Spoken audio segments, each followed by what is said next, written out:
How's it going, folks? This is the Spiderfish here, and today we're going to be discussing about the biology of sharks and what sharks are, and some tips of what to do if you ever encounter these fish. So basically, a shark is a species of animal or fish called a cartilaginous fish, which means that it's made out of a very flexible skeleton called cartilage, which separates it from the class bony fishes.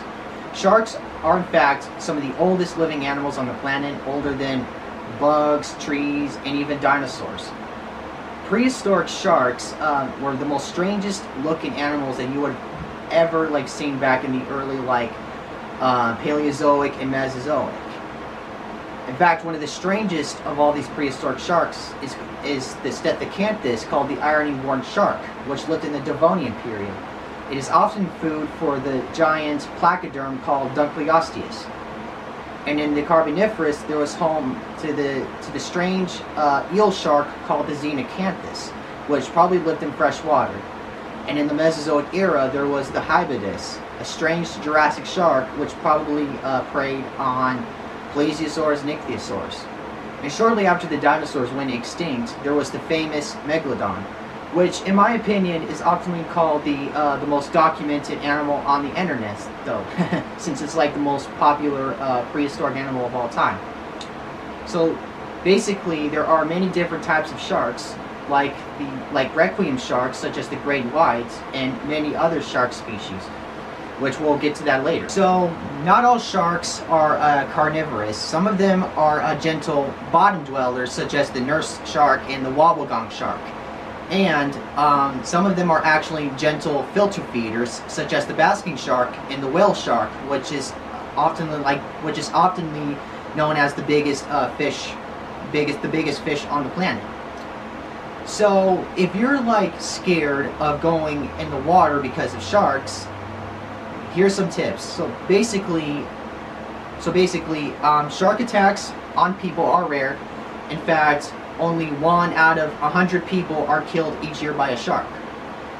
Whenever you're out swimming in the ocean, you're more likely to get run over by a boat, getting stung by a jellyfish, or getting swept away in a current.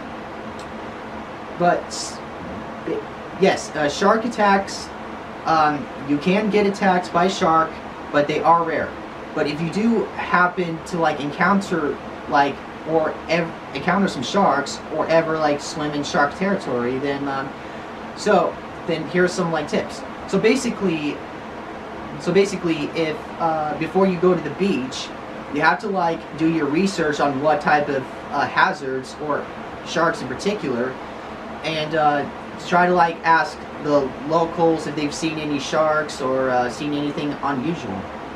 So before you go swimming in the ocean, here are the basic tips.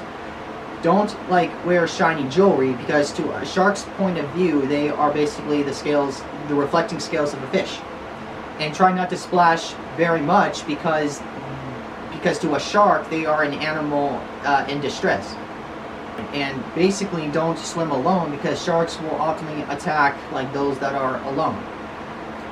And another important thing is that you don't enter the water when you're bleeding, because sharks are very, very attracted to blood, which means that once blood enters the water, it is ringing the dinner bell.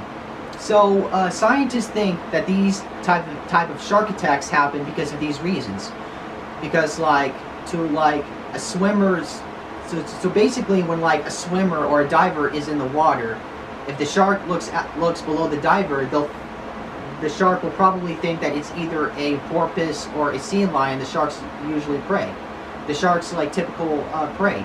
So scientists basically think that these shark attacks are just a big misunderstanding. In fact, if anyone here is the victim, it's basically the sharks. Here's reasons. Sharks are over 1 million sharks are killed each year for shark fin soup, which is actually devastating, because the oceans depend on sharks. Because sharks, most predators, keep ecosystems in check. In fact, sharks are not only killed for shark fin soup, they are also killed for traditional medicines. which is the result of declining and black and white rhinoceroses, and which also led to the extinction of the southern black rhinoceros, or I think it was eastern or western. I don't know, but the thing is, the myth of animal body parts being lead to traditional medicines has been debunked because, for instance, rhino horn is made out of keratin, which is basically the same substance as your hair and nails. So you're not going to get anything out of keratin, because you'll only get you'll only probably get fingers and nails. So basically, sharks hunt their prey using electroreception. The electroreceptors are on top of the shark's head, so that the shark can easily find a fish that is hidden in the sand. The shark can also detect the prey's heartbeat with the electroreception. Let's also look at this very strange teeth of the sharks. So basically, a tiger shark has teeth that is grooved like a rooster's tail, and a great white shark's tooth looks like this. Thank you guys for watching. Make sure to subscribe, click the notification bell, and stay tuned.